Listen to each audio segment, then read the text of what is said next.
नमस्कार, ANB news में आपका स्वागत है और मैं हूं आपके साथ लोकेश लकी जगवानी। केंद्र सरकार ने लॉकडाउन 5 यानी कि 1 जून से लेकर 30 जून तक के लिए गाइडलाइंस को जारी कर दिया है और इसे लॉकडाउन 5 के बदले अनलॉक 1 कहा जा रहा है। तो वहीं अब कोरोना के लॉक से एंटरप्रेन्योर भले ही बाहर हो गए हों, लेकिन इंटरनल प्रॉब्लम से अभी भी उनका कारोबार डामाडोल है। इंडस्ट्रियल यूनिट्स का ताला तो खुला है, लेकिन मशीनों को रफ्तार देने के लिए कैपिटल, लेबर एंड मार्केट का अभाव बना हुआ है। हालांकि इंडस्ट्रीज को खोले जाने की हरी झंडी तो मिल चुकी है, लेकिन बावजूद इसके सवाल यह है कि क्या इंडस्ट्री में पहले जैसा एक्साइटमेंट नजर आएगा, और ऐसे में जरूरत है इंडस्ट्री को ऑक्सीजन की। तो आज अपने इस प्रोग्राम के जरिए हम बात करेंगे कि देश भर में फैक्ट्री और इंडस्ट्री की अर्थव्यवस्था को पटरी पर कैसे लाया जा सकता है, इंडस्ट्री के लिए आगे क्या चुनौतियां हैं, मौजूदा परिस्थितियों में इंडस्ट्री आखिर कैसे चलेगी। जब दुविधा और मझधार में आए हैं उद्योगपति, जब इंडस्ट्री में पसरा है सन्नाटा और ठंडी पड़ी है चिमनियां, तो कोरोना से बदहाल इंडस्ट्री में आखिर कैसे लौटेगी जान। तमाम इन मुद्दों पर करेंगे बात हमारे इस खास कार्यक्रम लोहा नगरी की चिमनियां और उम्मीद का धुआं में।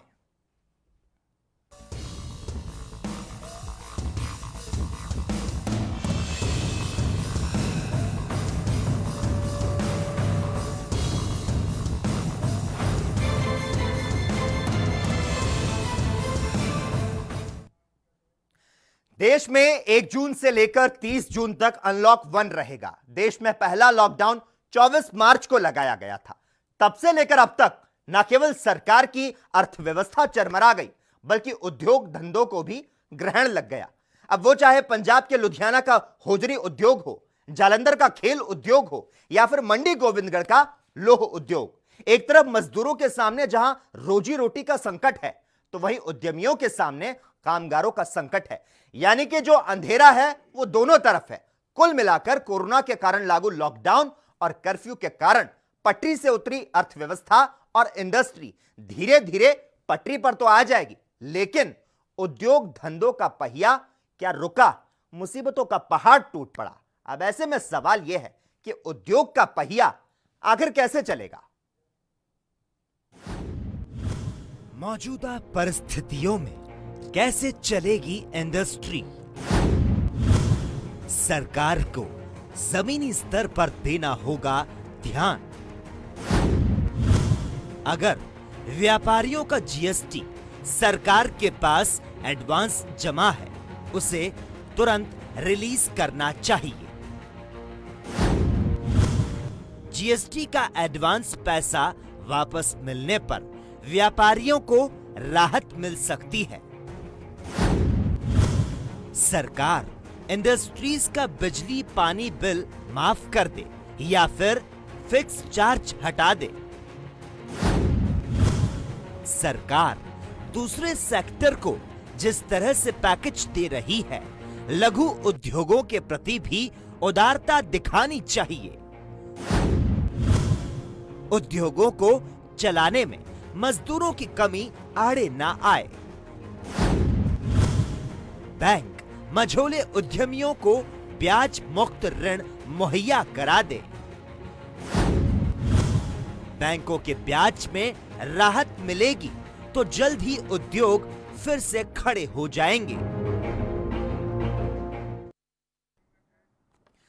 तो जिस तरह से बैंकों के ब्याज का मीटर घूम रहा है, अगर यही स्थिति रही तो क्या उद्योगपति उद्योगों की तालाबंदी करके चाबियां सरकार को सौंप देंगे? यह भी एक बड़ी समस्या है और इस समस्या के समाधान और इस मुद्दे पर चर्चा करने के लिए इस वक्त हमारे साथ मेहमान भी जुड़ चुके हैं। उनसे जानते हैं कि लॉकडाउन 4 के बाद इंडस्ट्री शुरू तो हो गई, लेकिन क्या पहले जैसी रौनक रही है या नहीं। इस वक्त हमारे साथ एएनबी न्यूज के पॉलिटिकल एडिटर चंद्रशेखर त्रिशूल जी लाइव जुड़े हुए हैं। इसी के साथ उद्योगपति राजन गुप्ता जी लाइव जुड़े हुए हैं और अर्थशास्त्री आकाश जिंदल जी भी जुड़े हुए हैं। आप सभी का बहुत बहुत स्वागत है एएनबी न्यूज में। सबसे पहले आकाश जिंदल जी, आपके पास आना चाहूंगा। इंडस्ट्री जो है पटरी पर लौटने के लिए इस वक्त बेताब नजर आ रही है। संकट की जो ये घड़ी चल रही है, इसमें आखिर इंडस्ट्री के लिए मरहम क्या है? सबसे पहले आपसे ये जानना चाहेंगे। देखिए, सबसे बड़ा मरहम, सबसे बड़ा रिलीफ जो है साइकोलॉजिकल रिलीफ है। The word which has been used is unlock. अभी तक लोगों को एक्सपेक्टेशन थी लॉकडाउन 5 की। ये जो वर्ड यूज किया गया है, सबसे बड़ा साइकोलॉजिकल रिलीफ है unlock. A message has been sent to all the industrialists, to all the workers, to each and everybody connected with the industry or with the markets that yes, now we are opening up. अब हम दोबारा से unlock हो रहे हैं। India की जो power है वो अनलीश हो रही है। तो साइकोलॉजी जो है बिजनेस में, सेंटिमेंट जो है बिजनेस में, एज अ बिजनेस एक्सपर्ट बता दूं, सबसे इंपॉर्टेंट चीज होती है। मैं दुनिया भर के चैनल्स पे, चाहे यूएस के हो, यूरोपियन चैनल्स हो, हिंदुस्तानी चैनल्स पे, तो आप सब मुझे देखते ही हैं, शोज करता हूं, तो सेंटिमेंट को बहुत बूस्ट करेगा। ये एक पॉजिटिविटी है कि धीरे धीरे अब इकोनॉमी अनलॉक की जा रही है, अनलॉक हो रही है। तो इससे क्या है, चाहे इंडस्ट्रियलिस्ट हो, चाहे उसके कस्टमर हो, चाहे उसके स्किल्ड लेबर हो, अनस्किल्ड लेबर हो, उसके वर्कर्स हो, उसके कस्टमर्स हो, फाइनेंसर्स हो, बैंकर्स हो, सबके अंदर एक मोटिवेशन आ गई है, एक स्पिरिट आ गई है। मैं आपको बता रहा हूं, जब से अनाउंसमेंट आई है, मेरे पास कितने मैसेज और कॉल आ गए लोगों के मेरे व्यूज जानने के लिए। आज तक सिर्फ टीवी चैनल मेरे व्यूज दे रहे थे, अब कितने लोग जो मुझे जानते हैं मुझसे पूछ रहे हैं कि कितनी जल्दी हमारी जीडीपी ग्रोथ दोबारा, यू विल बी सरप्राइज्ड, 5% हो जाएगी। अभी कहीं ना कहीं ये उम्मीद है कि जो कहीं ना कहीं ये उम्मीद जताई जा सकती है, जो रोजी रोटी का जो पहिया है वो चल पड़ा है। ठीक है, एक और मेहमान राजन गुप्ता जी इस वक्त हमारे साथ जुड़े हुए हैं। राजन जी, आपसे जानना चाहूंगा, आपको क्या लगता है इंडस्ट्री के सामने इस वक्त में सबसे बड़ी चुनौती, सबसे बड़ी चिंता आपको क्या नजर आती है? सबसे पहले मेरा एएनबी न्यूज के दर्शकों को, हमारे इकोनॉमिस्ट अशोक जिंदल जी को, आकाश जिंदल जी को, सॉरी मैं अपने आप को करेक्ट कर रहा हूँ, आकाश जिंदल जी को, और जो हमारे एंकर हैं उनको मेरा सादर नमस्कार, प्रणाम जी। आपने बात की है इंडस्ट्री को इस समय सबसे बड़ी समस्या क्या है। सबसे पहले मैं 4-5 समस्याएं हैं, वो मैं आपको एक बार बोल के बता देता हूँ, उसके बाद उसको डिटेल में चर्चा कर लेंगे। सबसे पहली आज की डेट में जो सबसे बड़ी समस्या है वो है वर्कर्स की, क्योंकि सरकार ने लॉकडाउन खोला, इंडस्ट्री को अलाउ किया कि आप चलाइए, साथ ही साथ उसी समय पर ट्रेनें चला दी।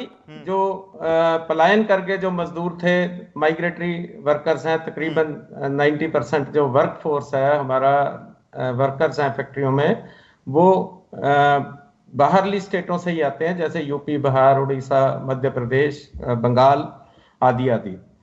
तो इसमें सबसे बड़ी समस्या इस समय शॉर्टेज ऑफ लेबर है। हम फैक्ट्रियां तो हमने खोल ली हैं, लेकिन हमारे पास चलाने के लिए वर्कर्स नहीं है, मजदूर नहीं है। तो सबसे पहले इस एक समस्या हमारी सबसे बड़ी ये है। दूसरी समस्या ये है कि लॉकडाउन के कारण फैक्ट्रियों के ऊपर बहुत सारे खर्चे हैं जो पड़ते रहे, जैसे कि ब्याज है, इलेक्ट्रिसिटी बिल्स हैं, टेलीफोन के बिल हैं, प्रोफेशनल्स की फीस है, वो सारे हम पे खर्चे पड़ते रहे, और उससे हमारा जो वर्किंग कैपिटल है, जो काम करने वाली पूंजी है, वो हमारी काफी ज्यादा खत्म हो गई, कम हो गई, इरोजन हो गया उसमें। तो जो सरकार ने आर्थिक पैकेज की घोषणा भी की है, वो कर्ज की घोषणा की है, कर्ज देने की घोषणा की है, वो भी ब्याज सहित।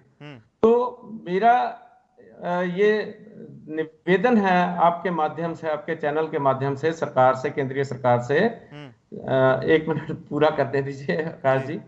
तो मेरा ये निवेदन है कि हमें उद्योगपतियों को, खास तौर पे जो सूक्ष्म और लघु उद्योग हैं, उनको बिना ब्याज के कर्जा मिलना चाहिए, या ब्याज जो है वो केंद्र सरकार बैंकों को दे, इंटरेस्ट सबवेंशन हो, या दूसरा सुझाव हमारा ये है, मांग ये है कि इंटरेस्ट फ्री लोन, बिना ब्याज के कर्जा दिया जाए। जितना जो भी किसी सूक्ष्म या लघु उद्योग की टर्नओवर है, सेल्स टर्नओवर है सालाना, पिछले 2 साल की 3 साल की औसत लेकर, उसका 20% बिना ब्याज के 5 साल के लिए हमें दिया जाए, और उसकी रीपेमेंट जो है वो 5 सालों में, अगले 5 सालों में 20% प्रति वर्ष वापस हमारे से लिया जाए। इससे उद्योगपतियों को बहुत बड़ी राहत मिलेगी। और कहीं ना कहीं इस वक्त में राहत की जरूर जरूरत है। आकाश जी आपके पास भी आएंगे। चंद्रशेखर जी आपसे जानना चाहेंगे, मौजूदा जो परिस्थितियां चल रही है उसमें अगर हम बेसिक इंफ्रास्ट्रक्चर की बात करें तो वो भी अभी कहीं ना कहीं कमजोर नजर आता है। तो मौजूदा परिस्थितियों को देखते हुए आखिर जो हालात सुधरने की स्थिति में हम कब आ पाएंगे?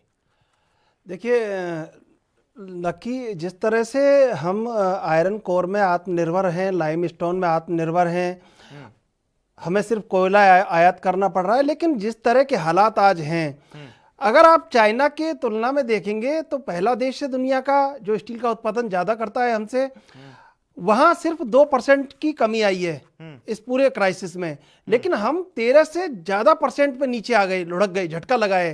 तो ये एक आकाश जिंदल जी भी मेरी इस बात को सुन रहे होंगे। तो आकाश जिंदल जी, ये सवाल आपके, मतलब मेरा जवाब आपके लिए एक सवाल है कि हम आत्मनिर्भर हैं, आयरन कोर हमारे पास है, आयरन ओर हमारे पास लाइमस्टोन है, बावजूद इसके हम 13% के झटके पे हैं, चाइना 2% के झटके पे है। हम जिस मेक इन इंडिया की बात कर रहे हैं, जिस स्टील इंडस्ट्री को आज संजीवनी मिलने की ज़रूरत है, वो संजीवनी कहीं नज़र नहीं आती। नेशनल स्टील पॉलिसी की ग्राउंड स्तर पे जो इफेक्टिव जो होना चाहिए वो ग्राउंड लेवल पे इफेक्टिव नहीं हो पा रही है। ये क्या बड़ा कारण है, मुझे खुद समझ में नहीं आता। बड़ी बड़ी घोषणाएं होती हैं, नेशनल स्टील पॉलिसी में ये लक्ष्य रखा गया है, 300 मीट्रिक टन का लक्ष्य रखा गया है साल का, लेकिन जब हम धरातल पर देखते हैं तो कुछ है नहीं। 150 से ज़्यादा उद्योग मंडी गोविंदगढ़ में बंद हो गए। अब बावजूद इसके आप कहां से संजीवनी मिलेगी? मोम की तरह इस्पात उद्योग पिघल रहा है देश में, और मंडी गोविंदगढ़ की यही स्थिति है इस समय। तो ये कैसे होगा फिर आगे? आकाश जी, जो सुस्ती की भरमार है वो किस तरह से पूरी की जा सकती है, आपसे जवाब जानना चाहेंगे।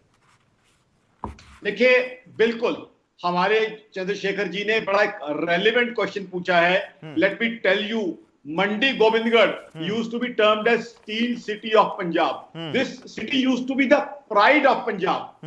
It used to be a hustling, bustling city. And I'm totally with him. This city needs to be revived. Steel needs to be revived. जहां तक चाइना की बात है, मैं अपने मित्र को बता दूं, आज चाइना थोड़ा जल्दी उभर गया तो इसलिए वहां डेटा अच्छा आ गया। बट एक हमारे पास बहुत बड़ी एडवांटेज है चाइना के मुकाबले। चाइना को लेकर दुनिया भर में नेगेटिविटी डेवलप हो रही है। आज चाहे यूएस हो, यूरोपियन इकोनॉमीज हो, ऑस्ट्रेलिया हो, चाइना के अपने पड़ोसी जापान या साउथ कोरिया हो, वो अब चाइना के तरफ उस तरीके से नहीं देख रहे हैं। We all know Donald Trump has raised many questions over China. तो रादर जो चाइना की स्थिति है, जो चाइना को लेकर नेगेटिविटी है, उसका तो फायदा इंडिया को मिलने की पॉसिबिलिटी है। Rather India can become a huge manufacturing zone right now because FDI would not go to China.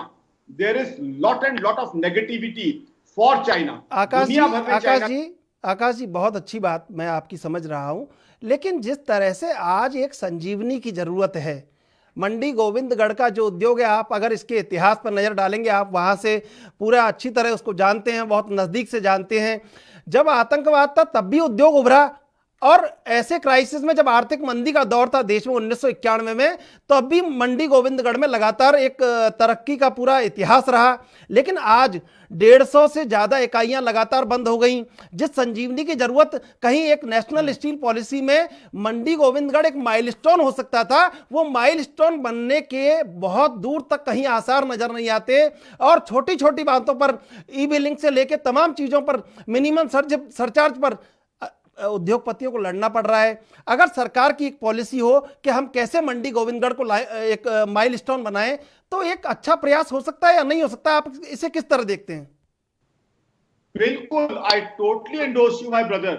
Mandi Govindgarh has been the proud of Punjab, not only proud of Punjab but proud of entire India. See, Mandi Govindgarh has got lot of advantages. First, see logistical advantages. आप देखिए किस तरीके से GT road के ऊपर वो situated है, किस तरीके से आज दिल्ली से या जिस तरीके से डीएमआरसी बन रही है मुंबई से कनेक्टेड है, पोर्ट कनेक्टिविटी हो रही है उसकी।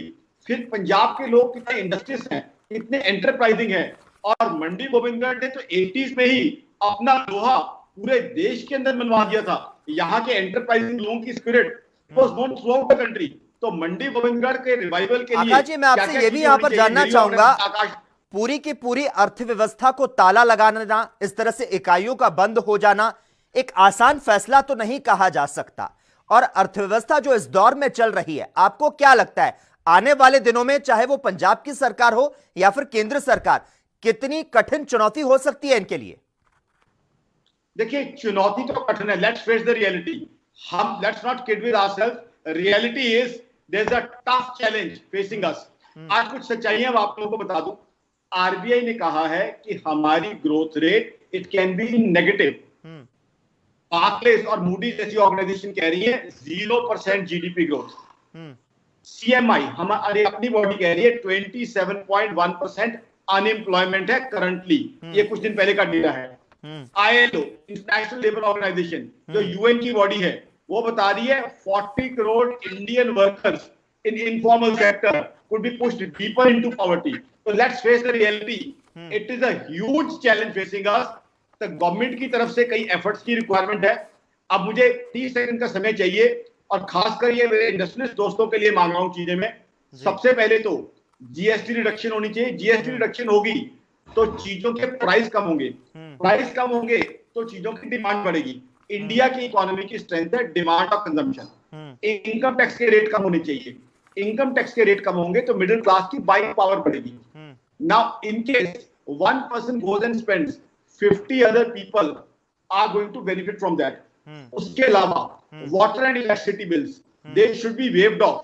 चाहे सरकार जो डिस्ट्रीब्यूशन कंपनीज को जो है अपनी तरफ सबवेंशन दे। उसके अलावा प्रॉपर्टी टैक्स, जिसे आप भाषा में हम हाउस टैक्स कह देते हैं, वो 20 मार्च से लेकर 30 जून तक वेव ऑफ किया जाए। और सबसे बड़ी बात, यहां जो इंटरेस्ट की बात है, अभी आरबीआई ने मॉरेटोरियम दिया, बहुत अच्छी बात है, लेकिन जहां इंडस्ट्री ठप पड़ी है, जिसकी फैक्ट्री बंद पड़ी है, वो 3 महीने बाद जब उसे पे करना है तो वो एडिशनल इंटरेस्ट कहां से देगा? तो एटलीस्ट जो है वो जो एडिशनल इंटरेस्ट है मॉरेटोरियम पीरियड का, वो जो है सरकार उसकी सबवेंशन दे, ताकि इंडस्ट्रियलिस्ट को कुछ हद तक हम हैंड होल्डिंग कर सके। ठीक है आकाश जी, आपने बहुत अच्छी बातें कही है। राजन जी हमारे साथ जुड़े हुए हैं, उनसे भी प्रतिक्रिया लेना चाहेंगे। जिस तरह से आकाश जी ने जीएसटी की बात कही, राजन जी मैं आपसे जानना चाहूंगा, अगर जो जीएसटी का जो एडवांस पैसा है वो वापस मिलता भी है तो क्या लगता है उद्योगपति जो है, कारोबारी जो है, उन्हें कितनी राहत मिल सकती है? देखिए, मैं आकाश जी की बात को एंडोर्स करता हूं कि जीएसटी की रेट, टैक्स रेट में जो कमी होनी चाहिए ताकि मांग बढ़ सके, क्योंकि मांग तभी बढ़ेगी जब उसका खपतकार उसको खरीदेंगे, और उसके लिए खपतकार के पास आज परचेजिंग पावर की कमी है। तो इसलिए जीएसटी के रेट को रिड्यूस करना, काफी हद तक कम करना, अर्थव्यवस्था को दोबारा पटरी लाने में काफी सहायक सिद्ध होगा। मैं इस बात के साथ सहमत हूं और उसको एंडोर्स करता हूं। मैं बात कर रहा था कि जब इंटरेस्ट रेट की बात आई, आरबीआई ने 2 बार, एक बार 27 मार्च को गवर्नर साहब ने, शक्ति शांता दास जी ने 0.75 बेसिस पॉइंट की रिडक्शन की, और 22 मई को दोबारा 0.040% की, यानी 40 बेसिस पॉइंट की रिडक्शन की। तो कुल मिला के ये रिडक्शन 1.15 बेसिस पॉइंट की हुई।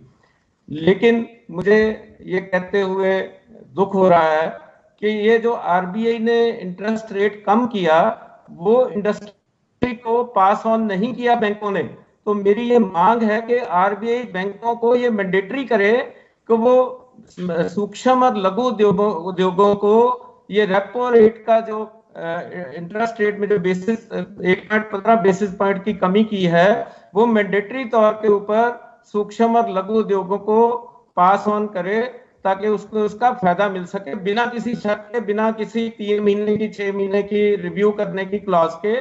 ये रिलीफ इंडस्ट्री के लिए काफी अच्छा रिलीफ साबित होगा, और बैंकों को बाध्य किया जाए, मैंडेटरी किया जाए कि वो रिडक्शन देने के बाद आरबीआई को रिपोर्ट करें कि यस, हमने ये उद्योगों को पास ऑन कर दिया है राजन लघु और राजन गुप्ता जी, मेरा आपसे एक सवाल है कि जिस तरह सप्लाई चेन टूटी हुई है पूरी तरीके से, इससे एक इसकी कनेक्टिविटी में और एक इस अब जो स्टील इंडस्ट्री का जो एक उद्योग है वो कहीं झटका खा चुका है, उसको संभलने में कितना वक्त लगेगा? कम से कम दोबारा हमें अपने वापस पटरी पे आने के लिए कम से कम 10-12 महीने, 1 साल के लगभग लग जाएगा हमें वापस आने में। आज जब हमने लॉकडाउन खुलने के बाद, उद्योग चलाने की इजाजत मिलने के बाद, जैसे ही हमने काम शुरू किया तो 1.5 महीना बंद रहने के बाद जब मशीनों को चलाया, बड़ी दिक्कतें आ रही हैं। आधी मशीनें खराब हो चुकी हैं, कहीं पर फायर हो रही है इंडस्ट्री में, क्योंकि इतनी देर बंद रहने से कोई मशीन चलती रहती है तो बढ़िया रहती है, जब बंद हो जाती है तो खराब हो जाती है। वो परेशानी एक अलग है, वर्कर्स की परेशानी अलग है। जो भी मॉरेटोरियम राजन जी, अब मैं आपसे यहाँ पर यह भी जानना चाहूंगा, कोरोना इंपैक्ट तो पूरे देश भर में नजर आ रहा है, देखने को मिल रहा है। अगर हम प्रोडक्शन की बात करें तो अभी देश में और इंडस्ट्री में ऐसे कौन से विकल्प हैं जो कि अपनाए जा सकते हैं?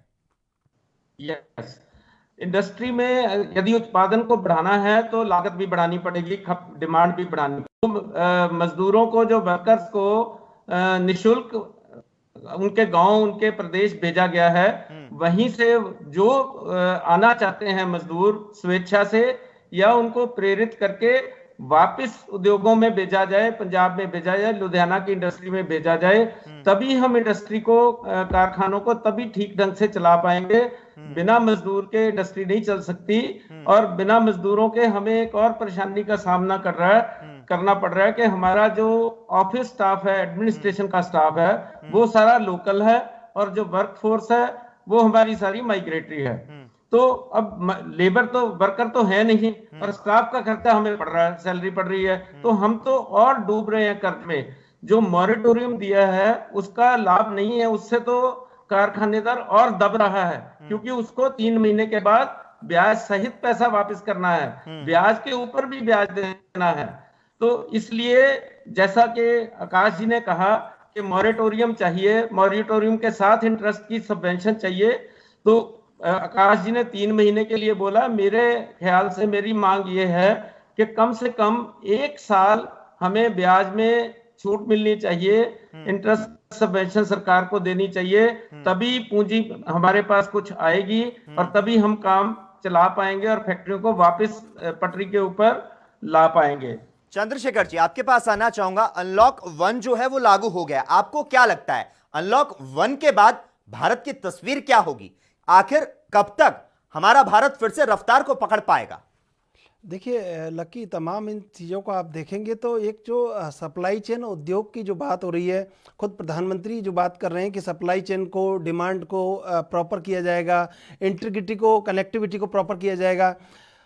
नेशनल स्टील, हम जब स्टील की बात करते हैं तो नेशनल स्टील पॉलिसी बनी है, तमाम चीज़ें हैं, बड़ा मंत्रालय है, और ऐसा मंत्रालय है देश का जहां से रेल नेटवर्क का विस्तार होना है, रक्षा संसाधनों का विस्तार होना है, इंफ्रास्ट्रक्चर डेवलप होना है, ऑटोमोबाइल सेक्टर डेवलप होना है, तमाम ऐसी चीज़ें जहां हर व्यक्ति को स्टील की आवश्यकता है। अब स्टील सेक्टर में जिस तरह का, अगर हम मंडी गोविंदगढ़ की बात करते हैं, 25 से 30% का अभी डिमांड कम हुई है। अगर ये डिमांड लगातार कम हुई और सप्लाई चेन की कनेक्टिविटी प्रॉपर नहीं हो पाई तो आप समझिए कि उद्योग वहाँ बंद हुए, और लगातार जो हम एक ग्लोबल कनेक्टिविटी की बात कर रहे हैं, वो ग्लोबल कनेक्टिविटी कहीं नज़र नहीं आ रही है।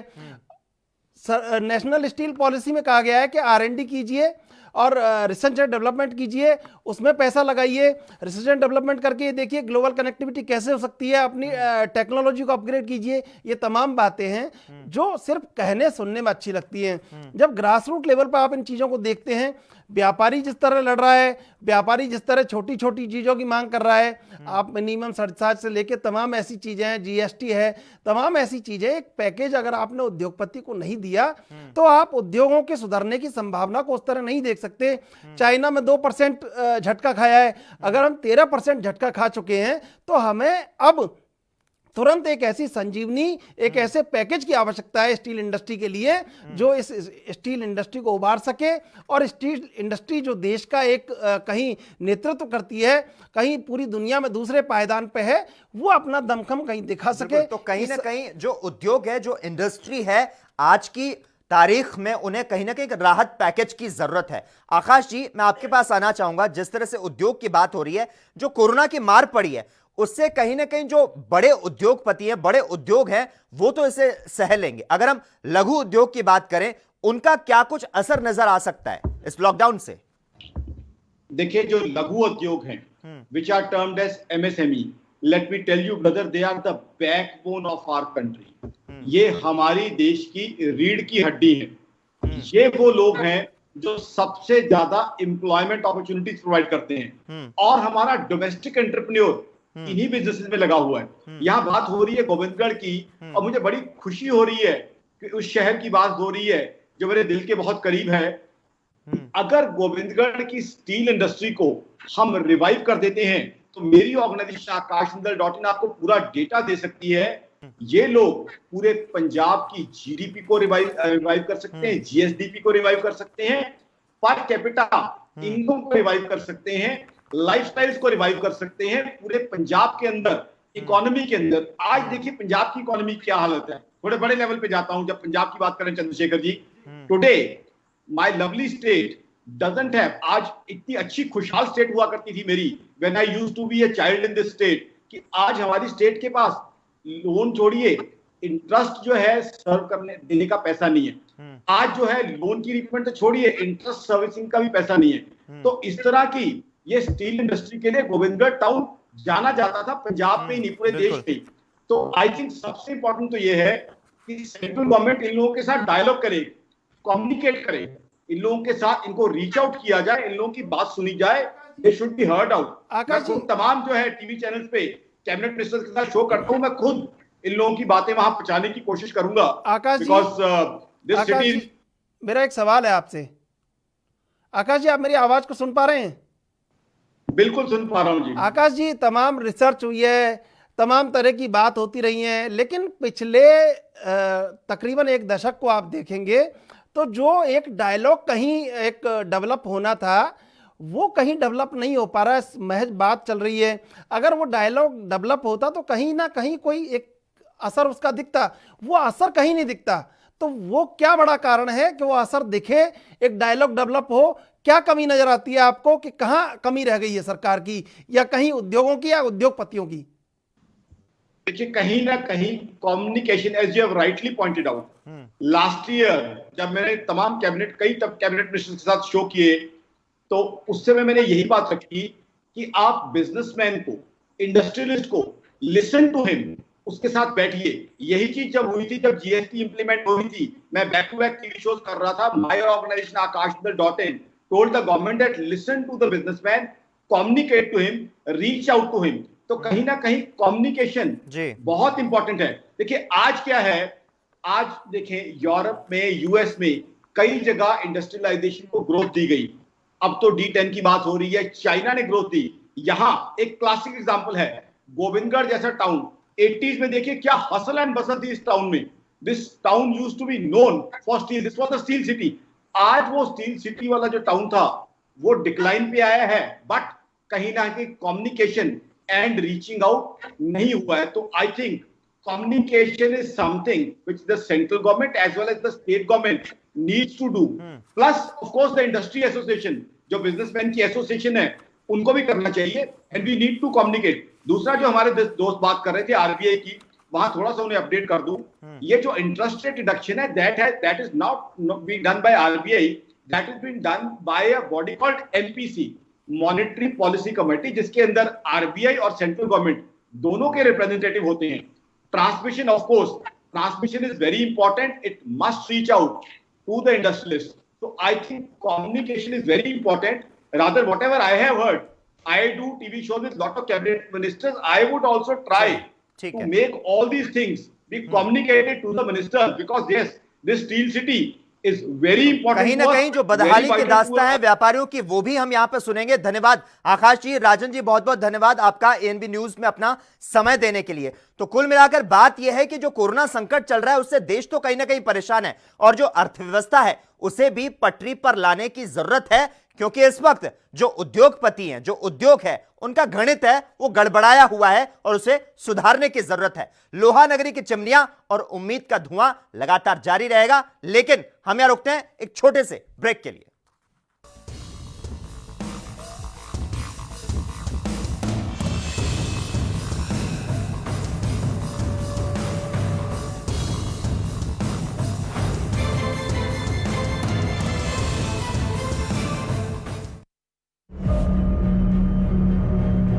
Declaring a public health emergency of international concern over the global outbreak of novel coronavirus. Bharat की कोरोना वायरस से जंग। आपको चाहिए पूरी जानकारी के लिए भरोसेमंद जरिया।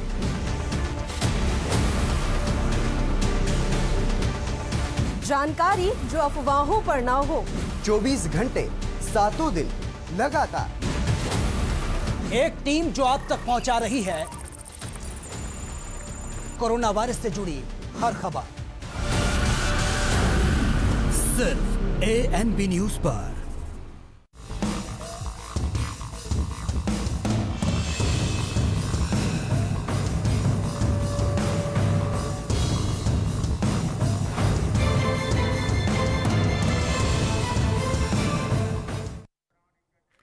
ब्रेक के बाद लोहा नगरी की चिमनी और उम्मीद का धुआं में एक बार फिर से आपका स्वागत है।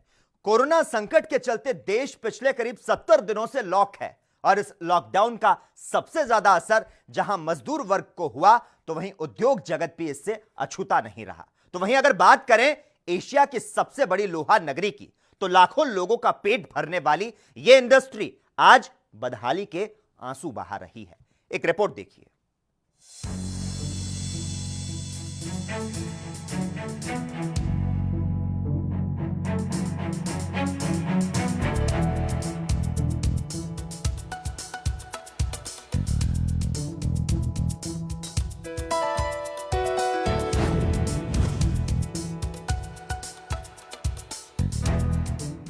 पिछले करीब 70 दिनों से देश लॉकडाउन की मार को झेल रहा है।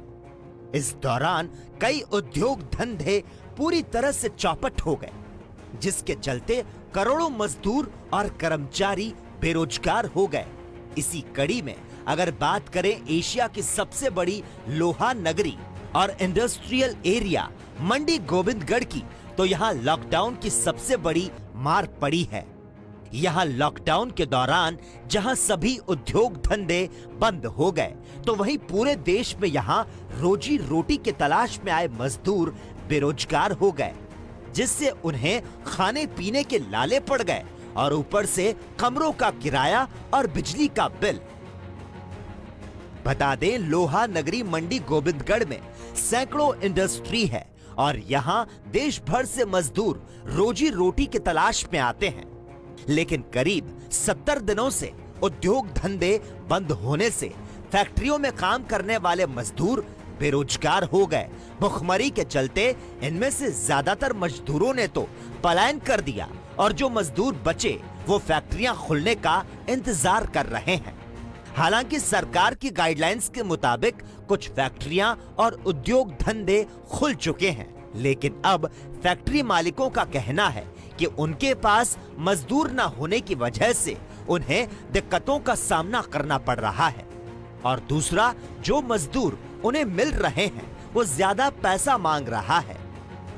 सर, सानू डिस्ट्रिक्ट फतेहगढ़ च सानू 5 तरीक ਨੂੰ इजाजत मिली है चलान दी, ਤੇ इंडस्ट्री चल पाई उस तो 8-10 दिन बाद। कुछ लेबर की प्रॉब्लम सी, सरकार दी कुछ नीतियां गलत आईयां। सरकार ने अपना लेबर की रजिस्ट्रेशन हुण शुरू करती, लेबर वापस जानी शुरू हो गई है। वो साडू नुकसान हो रहा है। लेबर मिल रही है, लेबर वध रेट ते मिल रही है, लेबर सानू ब्लैकमेल भी कर रही है। कुछ इंडस्ट्री नू लेबर की समस्या बढ़ रही है, जबकि ये ट्रेनां ਜੇ ਸ਼ੁਰੂ 'ਚ ਲੇਬਰ ਭੇਜ ਦਿੰਦੇ ਹੁਣ ਤੱਕ ਲੇਬਰ ਵਾਪਸ ਆਂਦੀ ਹੋਣੀ ਸੀਗੀ। ਇਹਨਾਂ ਨੇ ਗਲਤ ਟਾਈਮ ਤੇ ਡਿਸੀਜਨ ਲੱਤਾ, ਭਾਵੇਂ ਸੈਂਟਰ ਦਾ ਡਿਸੀਜਨ ਹੈ ਜਾਂ ਸਟੇਟ ਦਾ ਡਿਸੀਜਨ ਹੈ, ਪਰ ਇਹ ਹੁਣ ਲੇਬਰ ਨੂੰ ਵਾਪਸ ਨਹੀਂ ਭੇਜਣਾ ਚਾਹੀਦਾ ਸੀ, ਕਿਉਂਕਿ ਹੁਣ ਇੰਡਸਟਰੀ ਨੂੰ ਇਜਾਜ਼ਤ ਦਿੱਤੀ ਇੱਕ ਪਾਸੇ ਆਪਾਂ ਲੇਬਰ ਵਾਪਸ ਭੇਜ ਰਹੇ ਹਾਂ। ਇਹ ਦੋਨੋਂ ਚੀਜ਼ਾਂ ਸਾਡੇ ਲਈ ਕੰਟਰਾਡਿਕਟਰੀ ਹੋ ਰਹੀਆਂ ਸਾਡੀ ਇੰਡਸਟਰੀ ਲਈ। ਇਹ ਥੋੜੀ ਜਿਹੀ ਲੇਬਰ ਦੀ ਦਿੱਕਤ ਆ ਰਹੀ ਹੈ ਸਾਨੂੰ, ਤੇ ਅਸੀਂ ਜਿਹੜੀ ਇੰਡਸਟਰੀ ਆ ਅਸੀਂ 40 ਤੋਂ 50% ਕਪੈਸਿਟੀ ਤੇ ਔਨ ਕੀਤੀ ਹੈ ਹਜੇ। ਤੇ ਸੈਕੰਡਲੀ ਇੱਕ ਹੋਰ ਚੀਜ਼ ਦੀ ਦਿੱਕਤ ਆ ਰਹੀ ਹੈ, ਹਜੇ ਡਿਮਾਂਡ ਨਹੀਂ ਬਿਲਡਅਪ ਹੋ ਰਹੀ, ਕਿਉਂਕਿ ਦੂਜੀਆਂ ਸਟੇਟਾਂ 'ਚ ਮਾਲ ਨਹੀਂ ਜਾ ਰਿਹਾ ਸਾਡਾ, ਕਿਉਂਕਿ ਗੋਬਿੰਦਗੜ੍ਹ ਦੇ ਪ੍ਰੋਡਕਟ ਸਾਰੇ ਆਲ ਓਵਰ ਇੰਡੀਆ ਜਾਂਦੇ हैं। ਹਜੇ ਕੰਟੇਨਮੈਂਟ ਜ਼ੋਨਸ हैं, ਕੁਝ ਹਰੇਕ ਸਟੇਟ ਦੀਆਂ ਆਪਣੀ ਪ੍ਰੋਬਲਮਸ हैं, ਹਰੇਕ ਸਟੇਟ ਦੀਆਂ ਆਪਣੇ ਆਪਣੇ ਕਾਨੂੰਨ हैं। माल बाहर ना जाने करके मंडी की डिमांड नहीं पिकअप कर रही, तो इंडस्ट्री 30 तो 40% कैपेसिटी से ही चल पाएगी।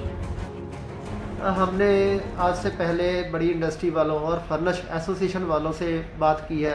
आज हम स्मॉल स्केल इंडस्ट्री वालों से बात करते हैं, जो कि फोकल पॉइंट के सेक्रेटरी भी हैं। हाँ जी सर, नमस्कार जी। नमस्कार जी। सर क्या नाम है आपका? संजय सिंगला। संजय जी, ये बताइए, जैसे सरकार ने कहा था अभी आपको इंडस्ट्री चलाने के लिए कहा गया है, इंडस्ट्री चलाने के लिए आपको क्या क्या प्रॉब्लम्स आई? क्या आपकी इंडस्ट्री अब चल चुकी है? हमें इसके बारे में ज़रा बताएं। सरकार ने बोल तो दिया, लेकिन आपको पता ही है जैसे सरकार ने श्रमिक ट्रेन चला दी, जिससे हमारी बहुत सारी लेबर जहाँ से जा चुकी है। अब हफ्ते में मुश्किल से हमारी 2 या 3 दिन हमारी जो रोलिंग मिल रहा है वो चल पाती है, क्योंकि लेबर की शॉर्टेज बहुत ज़्यादा है। दूसरा, मटेरियल भी जितना चाहिए उतना मटेरियल मार्केट में नहीं है, इसलिए मिल चलाने के लिए हमें बहुत ही ज़्यादा समस्याओं का सामना करना पड़ रहा है। मिल चलाना आज की डेट में बहुत ही ज़्यादा मुश्किल हो रहा है। हालांकि समस्याएं यहीं तक सीमित नहीं है। दरअसल लोहे से बना जो सामान देश के कोने कोने तक पहुंचता है, उसका रॉ मटेरियल देश के विभिन्न स्थानों से आता है, जैसे स्क्रैप, टूटे जहाज और लोहे का अन्य सामान, जिनकी ढुलाई के बाद लोहे के विभिन्न प्रोडक्ट तैयार होते हैं।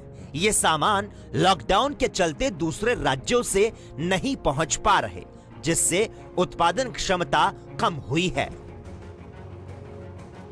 नहीं, जिवें कि देखो लॉकडाउन हजे भी लग्या हुआ है, कई ਜਿਹੜੀ ਹੈ ਤੁਹਾਡਾ ਮਾਲ ਜਿੱਥੋਂ ਬਾਹਰੋਂ ਆ ਰਿਹਾ, ਕਈ ਸਟੇਟਸ ਹੈਗੀਆਂ ਜਿੱਥੇ ਹਜੇ ਐਂਟਰੀ ਨਹੀਂ ਹੈ, ਉਹਦੇ ਲਈ ਤੁਹਾਨੂੰ ਕੋਈ ਮੁਸ਼ਕਿਲ ਦੀ ਆ ਰਹੀ ਹੈ ਕਿ ਤੁਹਾਡੇ ਜਿਹੜੀ ਟਰਾਂਸਪੋਰਟੇਸ਼ਨ ਸਹੀ ਹੋ ਰਹੀ ਹੈ? ਨਹੀਂ, ਗੱਡੀਆਂ ਨਹੀਂ ਮਿਲ ਰਹੀਆਂ ਸਰ ਪਿੱਛੇ ਹਜੇ ਤਾਂ, ਜੇ ਮਿਲ ਰਹੀਆਂ ਭਾੜੇ ਬਹੁਤ ਵੱਧ ਗਏ ਹੈਗੇ ਆ, ਪਿੱਛੇ ਲੇਬਰ ਦੀ ਬਹੁਤ ਦਿੱਕਤ ਆ ਰਹੀ ਹੈ, ਲੋਡਿੰਗ ਦੀ, ਉੱਥੋਂ ਮਾਲ ਨਹੀਂ ਲੋਡ ਹੋ ਪਾ ਰਿਹਾ ਹੈਗਾ। ਗੋਡਾਊਨਾਂ ਪਿੱਛੇ ਗੋਡਾਊਨ ਖੋਲ੍ਹੇ ਸੀਗੇ, ਫਿਰ ਸਰਕਾਰ ਨੇ ਉੱਥੇ ਬੰਦ ਕਰਾ ਦਿੱਤੇ ਸੀਗੇ, ਤਾਂ ਜਿਹੜੀ ਡੀਲਸ ਹੋਈਆਂ ਸੀਗੀਆਂ ਫਿਰ ਉੱਥੇ ਪੈਂਡਿੰਗ ਰਹਿ ਗਈਆਂ ਸੀਗੇ। ਬਾਕੀ ਹਜੇ ਬਹੁਤ ਦਿੱਕਤ ਆ ਰਹੀ ਹੈ ਕੰਮ ਦੀ, ਹਜੇ ਕੰਮ ਪ੍ਰੋਪਰ ਚੱਲ ਨਹੀਂ ਰਿਹਾ, ਪਟਰੀ ਤੇ नहीं है। वहीं इसके अलावा इस लॉकडाउन में उद्योग जगत को और भी कौन सी दिक्कतों का सामना करना पड़ रहा है, इसके बारे में जानकारी दी North India Import Association Punjab के सचिव जसवंत सिंह ने। देखो, इंपोर्टर्स ਨੂੰ ਜਿਹੜੀ ਮੇਨ ਪ੍ਰੋਬਲਮ ਆਈ ਉਹ ਆਈ ਹੈ ਸਾਨੂੰ ਪੋਰਟ ਦੇ ਉੱਤੇ ਗਰਾਊਂਡ ਰੈਂਟ ਔਰ ਡੈਮਰੇਜ ਦੀ, ਸ਼ਿਪਿੰਗ ਲਾਈਨਾਂ ਦੇ ਚਾਰजेस ਦੀ, ਤੇ ਸਾਡਾ ਸਰਕਲ ਰੁਕਣ ਨਾਲ ਸਾਨੂੰ ਪਿੱਛੋਂ ਪੇਮੈਂਟਾਂ, ਛੋਟੀਆਂ ਮਿੱਲਾਂ ਵੀ ਨਾਲ ਬੰਦ ਹੋ ਗਈਆਂ। ਉਹਦੇ ਨਾਲ ਸਾਨੂੰ ਪਿੱਛੋਂ ਪੇਮੈਂਟਾਂ ਨਾ ਆਉਣ ਕਰਕੇ ਇੰਪੋਰਟਰ ਜਿਹੜੇ ਸਾਡੇ ਕੰਟੇਨਰ ਆਏ ਹੋਏ ਸੀ ਉਹ ਛਡਾਉਣ ਦੇ ਵਿੱਚ ਬਹੁਤ ਜ਼ਿਆਦਾ ਫੰਡ ਦੀ ਸ਼ਾਰਟੇਜ ਆਈ, ਜਿਹਦੇ ਕਰਕੇ ਕਿ ਸਾਰੇ ਹੀ ਇੰਪੋਰਟਰਾਂ ਨੂੰ ਤਕਰੀਬਨ अपनी पूंजी का 25 तो लैके 30% का करीब हिस्सा जिहड़ा है लॉस हो गया। दरअसल लोहा नगरी की मुश्किलें यहीं तक सीमित नहीं है। लॉकडाउन में मिली छूट के बाद मिलें तो शुरू हुई, लेकिन मजदूर और रॉ मटेरियल ना मिलने से मिलें पूरा सामान तैयार नहीं कर पा रही, जिससे लोगों की मांग पूरी नहीं हो पा रही। देखो जिमें इंडस्ट्री है, इंडस्ट्री थोड़े ख्याल है मेरे हिसाब ਨਾਲ है 15-20-30% ਚੱਲੀ ਹੈ, ਜਿਵੇਂ ਕਿ ਤੁਹਾਡੇ ਅਲੱਗ-ਅਲੱਗ ਵੈਰਾਈਟੀ ਦਾ ਮਾਲ ਹੁੰਦਾ ਹੈ। क्या ਤੁਹਾਡਾ ਮਾਲ ਪੂਰਾ ਹੋ ਰਿਹਾ ਹੈ? ਕੀ ਹੋ ਰਿਹਾ ਉਹਦੇ ਵਿੱਚ? ਨਹੀਂ ਸਰ, ਮਾਲ ਬਿਲਕੁਲ ਨਹੀਂ ਪੂਰਾ ਹੋ ਰਿਹਾ, ਕਿਉਂਕਿ ਕਈ ਮਿਲਾਂ ਦੇ ਵਿੱਚੋਂ ਲੋਡਿੰਗ ਹੁੰਦੀ ਹੈ ਮਾਲ ਦੀ, ਜਾਂ ਕਈ ਸਾਡੇ ਬੰਦੇ ਕਰਦੇ ਨੇ। ਪਹਿਲੀ ਗੱਲ ਤਾਂ ਮਿਲਾਂ ਦੇ ਵਿੱਚ ਮਾਲ ਤਿਆਰ ਨਹੀਂ ਹੈਗਾ, ਕਿਉਂਕਿ ਉੱਥੇ ਲੇਬਰ ਦੀ ਦਿੱਕਤ ਹੈ। ਜਿਹੜੀ ਮਿਲ ਤੋਂ ਜਿੰਨਾ ਮਾਲ ਚਲਾਉਂਦੀ ਸੀ, ਇੱਕ ਵਾਰੀ ਪ੍ਰੋਡਕਸ਼ਨ ਆਦੀਆਂ ਰਹਿ ਗਈਆਂ, ਉਹ ਤਾਂ ਉਹਨੂੰ ਲਾਸ ਹੈਗਾ। ਬਾਕੀ ਲੋਡਿੰਗ ਦੇ ਵਿੱਚ ਦਿੱਕਤ ਇਹ ਆ ਗਈ ਕਿ ਕਈ ਵਾਰ ਸਾਡੀ ਗੱਡੀ 2-2 ਦਿਨ ਖੜੀ ਰਹਿੰਦੀ ਹੈ। ਪਹਿਲਾਂ ਜਿਵੇਂ ਸਾਨੂੰ ਅਸੀਂ ਰੂਟੀਨ 'ਚ ਟ੍ਰੇਡਿੰਗ ਜੋ ਵੀ ਸਾਡਾ ਸਿਸਟਮ ਹੈ, ਮੰਡੀ ਗੋਬਿੰਦਗੜ੍ਹ ਦਾ ਵੀ ਆਰਡਰ ਆਉਂਦਾ ਸੀ, ਅਸੀਂ ਨਾਲ ਦੀ ਨਾਲ ਵਪਾਰੀ ਦਾ ਮਾਲ ਡਿਸਪੈਚ ਕਰਾਉਂਦੇ ਸੀਗੇ। ਲੇਕਿਨ ਹੁਣ ਪ੍ਰੋਬਲਮ ਕੀ ਹੈ ਕਿ ਜਿਹੜਾ ਅਸੀਂ ਵਪਾਰੀ ਨੂੰ ਕਹਿੰਦੇ ਕਿ ਜਿਹੜਾ ਵੀ ਤੁਹਾਨੂੰ ਕੋਈ ਮਾਲ ਚਾਹੀਦਾ ਹੈ ਉਹ ਸਾਨੂੰ ਤੁਸੀਂ ਘੱਟੋ ਘੱਟ 2 ਦਿਨ ਪਹਿਲਾਂ ਦੱਸੋ, ਸਾਨੂੰ ਉਹਦੇ ਵਾਸਤੇ ਪੂਰਾ ਇੰਤਜ਼ਾਮ ਕਰਨਾ ਪੈਂਦਾ। ਬਿਲਕੁਲ ਲੇਬਰ ਜਾਣ ਨਾਲ ਦਿੱਕਤ ਆਈ है कि माल की डिलीवरी लेट हुई। गौरतलब है कि लोहा नगरी एक बड़ा इंडस्ट्रियल एरिया होने के चलते यहाँ देश भर से मजदूर और कर्मचारी रोजी रोटी की तलाश में आते हैं, लेकिन पिछले करीब 70 दिनों से देश में लगे लॉकडाउन की वजह से यहां मजदूरों और कर्मचारियों का रोजगार छिन गया। इसके अलावा उद्योग जगत को भारी नुकसान पहुंचा है।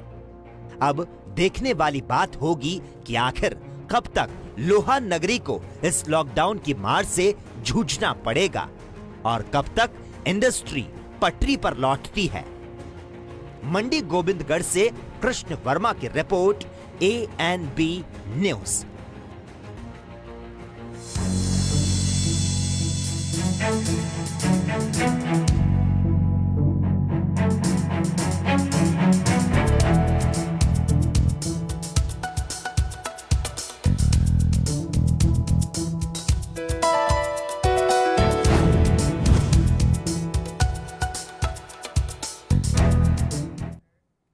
तो लॉकडाउन के बाद से अनलॉक 1 शुरू होने तक जो उद्योग धंधे हैं उनकी कमर लगभग टूट चुकी है और अब इन्हें जरूरत है ऑक्सीजन की। और इस मुद्दे पर तमाम चर्चा करने के लिए इस वक्त हमारे साथ कुछ और मेहमान भी जुड़ चुके हैं। इस वक्त हमारे साथ उद्योगपति अजय कुमार गुप्ता लाइव जुड़ चुके हैं और आरबी उपाध्याय, आर्थिक मामलों के जानकार। बहुत बहुत स्वागत है आपका ANB न्यूज में। धन्यवाद। सबसे पहले आरबी उपाध्याय जी, आपसे जानना चाहूंगा, दुनिया की 5वीं बड़ी अर्थव्यवस्था की बात करें तो उसका जो जहाज है वो तेजी से डूबता हुआ नजर आ रहा है। क्या लगता है जो हालात हैं आखिर कब तक और कैसे सुधारे जा सकते हैं? देखिए, कहीं भी इस तरह की परिस्थितियां आती हैं तो सरकार को एक रोड मैप तैयार करना होता है और फिर वो इम्प्लीमेंटेशन आता है। अब देखिए, इंडस्ट्री है, भाई इंडस्ट्री बंद हो गई, मजदूर चला गया। देखिए, प्रोडक्शन का भी रॉ मटेरियल और आपका मजदूर और मशीनरी, भी 3 पार्ट हैं उसके।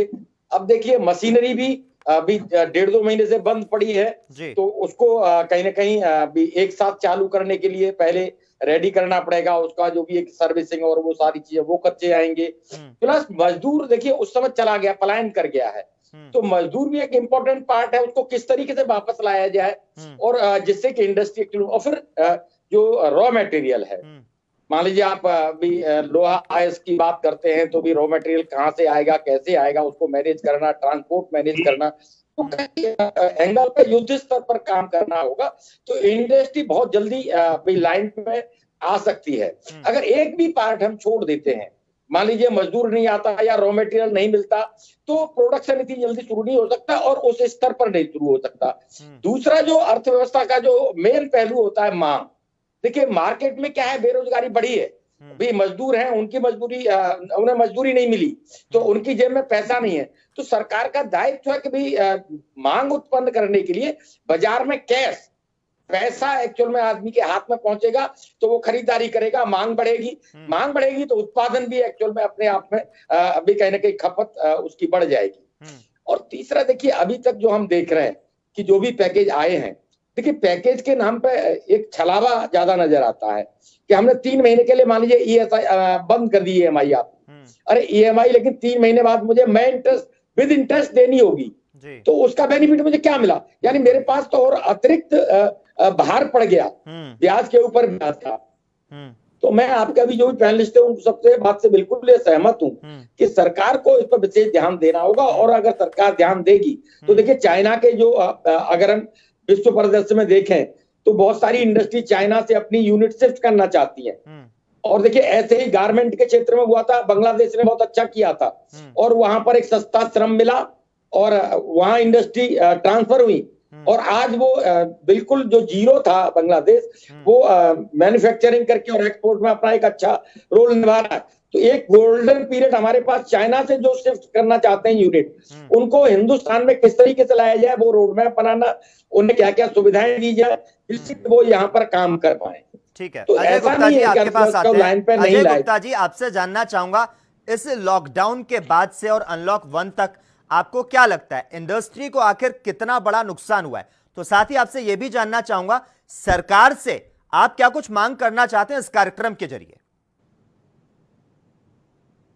नुकसान की जो भरपाई है सरकार इस तरह करेगी कि सरकार को डिसीजन लेना है लेकिन मेरे कुछ सुझाव हैं। जी। सरकार को कम से कम 1 वर्ष की अवधि के लिए जीएसटी 18% से घटाकर 12% करना चाहिए, जो अर्थव्यवस्था में तत्काल राहत लाएगा। नंबर 2, सरकार के पास भारी मात्रा में जीएसटी क्रेडिट है, विशेष रूप से उन कंपनियों का जहां GST credit input higher but GST output is lower. सरकार जीएसटी क्रेडिट को तुरंत वापस करने का अनुरोध करता हूं। इससे अर्थव्यवस्था में आवश्यक तरलता आएगी।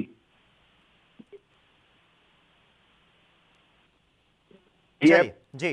पीएफ खातों में भारी मात्रा में अनक्लेम्ड मनी है।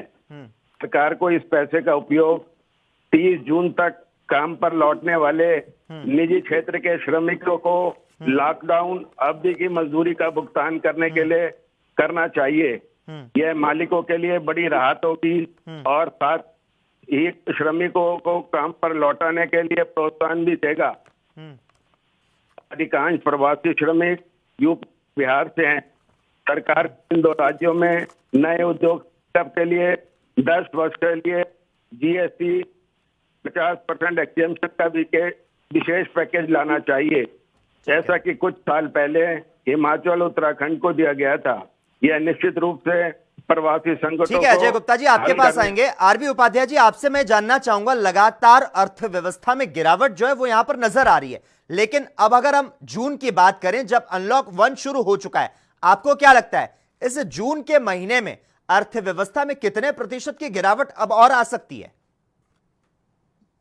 देखिए, गिरावट बिल्कुल आएगी और अभी जो अनुमान है वो ये भी है कि हमारी ग्रोथ रेट माइनस में जा सकती है।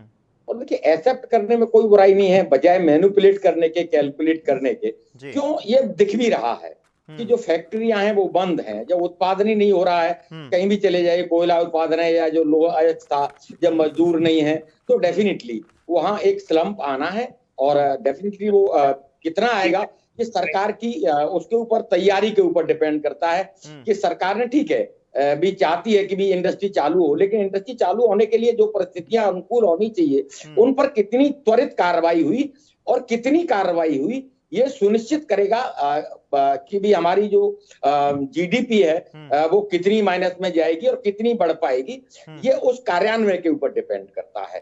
क्यों? देखिए, ओवरऑल देखें तो किसान है, किसान की जो नकदी फसलें होती थी, सब्जी है वो मार्केट नहीं पहुंच पाई, फल है वो मार्केट नहीं पहुंच पाए, जो फूल की खेती करते थे उनके फूल मार्केट में नहीं पहुंच पाए। तो बहुत बड़ा नुकसान जो एक कृषि आधारित जो अर्थव्यवस्था है उसको वहां भी दिख रहा है। अभी टिड्डी का प्रकोप आप देख रहे हैं कि भी जो फसलों को चट करती चली जाने, चाहे वो राजस्थान है चाहे अलग अलग स्टेट्स में। तो हमें जो जूझ रहे हैं इस समय, परिस्थितियां बहुत विषम है, लेकिन हम कितनी मजबूती के साथ और कितनी प्लानिंग के साथ इम्प्लीमेंटेशन करते हैं। देखिए, हर एक को कहीं ना कहीं पैकेज की डिमांड करता है। जैसे अभी गुप्ता जी कह रहे थे कि भी जो ईपीएफ का पैसा है या पीएफ में जो अनक्लेम पैसा पड़ा हुआ है उसको यहाँ लगा दिया जाए।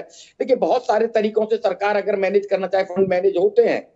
अब सरकार की प्रायोरिटी क्या है, वो उस पर कितना खर्च करती है, कितने % रखती है, शिक्षा है, स्वास्थ्य है, रोजगार है या इंडस्ट्री है, किस पे कहाँ आपकी प्राथमिकताएं हैं। और देखिए, जो लॉकडाउन था उसका एक उद्देश्य सिर्फ यही था कि हम तैयार नहीं थे, हम प्रिपेयर नहीं थे। तो लॉकडाउन करने से क्या हुआ कि हमें जो बेड्स का अरेंजमेंट करना था या पीपी किट का अरेंजमेंट करना था या दूसरे अरेंजमेंट करने थे, तो वो एक टाइम।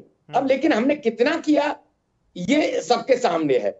यानी अभी तक जो एक टेस्टिंग होनी चाहिए, जितनी टेस्टिंग होनी चाहिए उतनी टेस्टिंग हम नहीं कर पाए। ठीक है। और वो नहीं पता लग रहा कभी कितने हैं। मैं मान लीजिए मुझे कोरोना है, अब मेरा टेस्ट ही नहीं हुआ तो मैं पॉजिटिव हूँ, मार्केट में घूम रहा हूँ, लोगों के यहाँ आ रहा हूँ। ठीक है उपाध्याय जी। चंद्रशेखर त्रिशूल जी, मैं आपके पास आना चाहूंगा, आपसे सीधे तौर पर यह जानना चाहूंगा, आखिर लोहा नगरी की बात कर ले, उद्योग धंधों की बात कर ले, तो इसमें जो लॉकडाउन की मार पड़ी, इसके बाद बाहर आखिर क्या लगता है कब तक आ पाएगी? देखिए लक्की, एक बात ये समझनी होगी कि जब 2017 में हमने नेशनल स्टील पॉलिसी बनाई थी, तब बिल्कुल भी अंदेशा नहीं था कि 2 वर्ष बाद या 3 वर्ष बाद विश्व में एक ऐसी महामारी आएगी जिससे पूरा विश्व की अर्थव्यवस्था धराशायी हो जाएगी, चपेट में आ जाएगी। स्टील उद्योग सबसे बड़ा उद्योग है देश का, देश की शान है, पूरे विश्व में शान है। हम विश्व में दूसरे पायदान पर हैं। लगातार चाइना से हमारी प्रतिस्पर्धा है कि कब हम आगे निकलेंगे, मेक इन इंडिया की बातें चल रही हैं। लेकिन अब ऐसे समय में एक सबसे बड़ी बात, सबसे बड़ी मांग ये उठती है कि नेशनल स्टील पॉलिसी को रिवाइज करने का, पुनर्मूल्यांकन करने की बहुत गहरी आवश्यकता है। कैपिटल गुड्स से लेके रक्षा संसाधन से लेके रेल नेटवर्क से लेके तमाम चीजों में प्रति व्यक्ति जो स्टील की खपत है उसका 1% कहीं आता है, जीडीपी में कहीं 2% का उसका स्थान है। तो नेशनल स्टील पॉलिसी को अगर रिवाइज नहीं किया गया तो हम तमाम बातें जो कर रहे हैं कि स्टील इंडस्ट्री खड़ी हो जाएगी, स्टील इंडस्ट्री का कोई कायाकल्प हो जाएगा, ये सब एक कपोल कल्पित बातें हो जाएंगी। अगर स्टील इंडस्ट्री को खड़ा करना है तो केंद्र सरकार को नेशनल स्टील पॉलिसी को रिवाइज करना होगा और उद्योगपतियों को ये मांग करनी चाहिए कि नेशनल स्टील पॉलिसी को रिवाइज करके, जब आप 2030-31 तक 300 मैट्रिक टन प्रतिवर्ष उत्पादन की बात कर रहे हैं, 2019 में हमारा उत्पादन 137 मैट्रिक टन था। अब जब इस तरह के हालात बने हैं 3 महीने में और लगातार स्टील इंडस्ट्री को नुकसान पहुंचा है, 30% मांग घटी है, डिमांड घट गई है, सप्लाई चेन बुरी तरह छत विछत है, मजदूर जो प्रवासी मजदूर है उनका पलायन हो चुका है। स्टील इंडस्ट्री को खड़ा करने के लिए बहुत बड़ा कदम उठाने की जरूरत है। देश की अर्थव्यवस्था के लिए, देश की जीडीपी के लिए बहुत बड़ा कदम होगा और सरकार को इस बात को गहरे से समझना होगा कि स्टील इंडस्ट्री देश की कमर को सीधा कर सकती है और देश के मुनाफे को भी बढ़ा सकती है। इसलिए कैसे स्टील इंडस्ट्री को खड़ा करें, यह गहरी चिंता करने का विषय है। ठीक है, आरवी उपाध्याय जी आपके पास आना चाहूंगा। क्या लगता है इस लॉकडाउन के बाद में, जिस तरह से स्टील इंडस्ट्री की बात चंद्रशेखर त्रिशूल जी हमें बता रहे थे, क्या लगता है इसका इस लॉकडाउन के बाद से डायरेक्ट और इनडायरेक्ट किस तरह से प्रभाव नजर आया है? देखिए, कोर इंडस्ट्री है, ये रीढ़ है एक्चुअल में। अगर मान लीजिए हम इंफ्रास्ट्रक्चर डेवलपमेंट की बात करते हैं तो उसके लिए स्टील एक इम्पोर्टेंट पार्ट है उसका। अगर मान लीजिए आजादी के बाद राउरकेला, भिलाई इस्पात के संयंत्र नहीं लगाए गए होते, हमने उधर ध्यान नहीं दिया हुआ था, तो हमारी भी हालत कहीं पाकिस्तान से अच्छी नहीं होती। तो देखिए, ये कोर इंडस्ट्री को अगर डेवलप नहीं करेंगे, आप स्टील के ऊपर ध्यान नहीं देंगे तो विकास बेईमानी हो जाएगा। भी आपको रेल की पटरियां बिछानी है तो आपको स्टील चाहिएगी। आप कोई भी मान लीजिए हम कोई भी इंस्ट्रूमेंट बना रहे हैं, कोई भी मशीनरी बना रहे हैं, तो इम्पोर्टेंट कह सकते हैं बेस तो उसका भी इस्पात ही है। और इस्पात पे अगर हम कहीं पीछे रह जाते हैं तो सारा जो विकास है वो बेईमानी हो जाता है और वो पीछे हो जाता है। उपाध्याय जी, मेरा चुनौतियां हैं। उपाध्याय जी, मेरा एक सवाल है अजय गुप्ता जी से। अजय गुप्ता जी, आप उद्योगपति हैं, एक्चुअल सिचुएशन जानते हैं, ग्रास रूट लेवल पे, ग्राउंड लेवल पर जिस तरह के हालात हैं, सरकार की तमाम घोषणाएं हैं, बहुत बड़ा एक घोषणाओं का तमाम पूरा एक बड़ा एक चेहरा दिखता है। लेकिन जब ग्रास रूट लेवल पर जिस तरह लगातार स्टील इंडस्ट्री आज कहीं मोम की तरह पिघलती जा रही है, मंडी गोविंदगढ़ से लेके जो पंजाब एक माइलस्टोन है, वहां इस मोम को पिघलने से रोकने के लिए क्या बड़ा कारगर उपाय हो सकता है और क्या ऐसी संजीवनी हो सकती है जो इस स्टील इंडस्ट्री को जिंदा कर सकती है? कि सरकार देखिए, जो मनी बैंकों के आधार पर एक तरह से मनी लेंडिंग का काम कर रही है। जी बोलें, आप बोलें। हेलो अजय जी बोलें, आपकी आवाज आ रही है, आप बोलें, जवाब दें लेंडिंग अपना। का काम कर रही है और ये एक तरह से खाली एक झूठा दिखावा है कि इस तरीके से वो इनडायरेक्ट में जो पैसा सरकार दिलवा रही है वो बैंकों के ऊपर ही मनी लेंडिंग का काम है। लेकिन अजय जी 30 से 40% मांग घट गई है, ये मांग कैसे खड़ी होगी? मुनाफे का तो कोई अता पता ही नहीं है, लेकिन मांग को कैसे एस्टेब्लिश करेंगे? ये मांग को खड़ी होने में तो बहुत टाइम लगेगा अभी। तो फिर मुनाफे का तो कहीं जी, तो ये कैसे मिलेगी? ये मांग कैसे एस्टेब्लिश होगी? इसके बारे में कुछ समझ बड़ा मुश्किल है। कोरोना कितना पीरियड लेगा, कितना टाइम चलेगा, अभी क्लियर कुछ नहीं कहा जा सकता। आरबी उपाध्याय जी, आप मेरी आवाज सुन पा रहे हैं? हाँ, मैं सुन पा रहा हूँ। आरबी उपाध्याय जी, एक बहुत बड़ा सवाल है। हम आत्मनिर्भर भारत की बात कर रहे हैं, लाइमस्टोन की हमारे यहाँ आत्मनिर्भरता है, आयरन ओर की हमारे यहाँ आत्मनिर्भरता है, हमें सिर्फ कोयला कहीं से मंगाना है। बावजूद इसके हम जिस आत्मनिर्भरता की बात कर रहे हैं स्टील इंडस्ट्री में, वो आत्मनिर्भरता अभी दिख नहीं रही है। 13% का झटका हमें लगा है, कहाँ 2% का झटका चाइना को और कहाँ हमें 13% का। तो हम किस उछाल की या किस कहीं एक विकास की बात कर रहे हैं स्टील इंडस्ट्री में, ये मुझे थोड़ा समझाइए आप। देखिए, स्टील इंडस्ट्री जिस तरीके से आपने बताया, चाइना 2% पे अपने आप को रिकवर कर रहा है और जिस तेजी के साथ रिकवर कर रहा है वो 2% को रिकवर कर लेगा। हाँ। हमारे यहाँ 13% जब हम माइनस में गए हैं और सरकार अगर इस ओर ध्यान नहीं देगी, कोई आर्थिक पैकेज नहीं देगी, मजदूरों को वापस लाने के लिए किस तरह की कोई प्लान नहीं करेगी और आयरन ओर और मान लीजिए कोयला है उसका बंदोबस्त नहीं करेगी। अभी तक इंडस्ट्री क्या है कि मतलब 2 महीने बंद रही, लेकिन उसके ओवरहेड एक्सपेंसिव जो आप बिजली के चार्जेस फिक्स लेते हैं वो आप ले रहे हैं। यानी इंडस्ट्री पर तो बर्डन उतना का उतना ही है, चाहे वो बिजली है या पानी है या दूसरे जो एसेट्स हैं उनके जो मान लो ब्याज है, वो ब्याज भी आप माफ नहीं कर रहे हैं। तो कहीं ना कहीं एक राहत देने की और एक प्लान की जरूरत है कि भाई मजदूरों को वापस लाया जाए, कोयला भी दिया जाए, आयरन ओर भी दिया जाए, वो सारी चीजें दिया जाए। और विशेष ध्यान अगर इन्होंने इंडस्ट्री पर इस पर नहीं दिया तो कहीं ना कहीं हम और पिछड़ते चले जाएंगे। मान लीजिए उपाध्याय जी, वो कहाँ आपको दिख रहा है? सप्लाई चेन जिस तरह टूटी हुई है, कहीं प्रवासी मजदूरों के लौटने का मन अभी कहीं दिखता नहीं है उनका कि वो लौटेंगे। कहीं आत्मनिर्भर भारत की बात की जा रही है। स्टील इंडस्ट्री में जो एक बहुत बड़ा पैकेज, कहीं स्टील इंडस्ट्री को कहीं सेंट्रलाइज करके कोई बात कही जानी चाहिए, वो तो कहीं कही नहीं जा रही है। फिर कैसे खड़ी होगी इंडस्ट्री? देखिए, आत्मनिर्भर भारत की बात करना या मेक इन इंडिया की बात करना या स्वच्छता अभियान के जो पोल, देखिए कोई भी काम बिना प्लानिंग के होगा, तो चाहे वो नोटबंदी रही हो, चाहे वो जीएसटी रही हो, चाहे वो लॉकडाउन रहा, कहीं ना कहीं सरकार को सोचना होगा, इस पर प्लान करना होगा। समय का हमारे पास अभाव है। आरबी उपाध्याय जी, अजय गुप्ता जी, चंद्रशेखर त्रिशूल जी, हमारे साथ इस चर्चा में जुड़ने के लिए आपका बहुत बहुत धन्यवाद। तो लोहा नगरी को लॉकडाउन की मार जो है वो पड़ती हुई यहां पर नजर आ रही है। तमाम बिंदु यहां पर सामने निकलकर सामने आए और प्रश्न चिन्ह भी लगा है कि सरकार को इस बारे में सोचना होगा।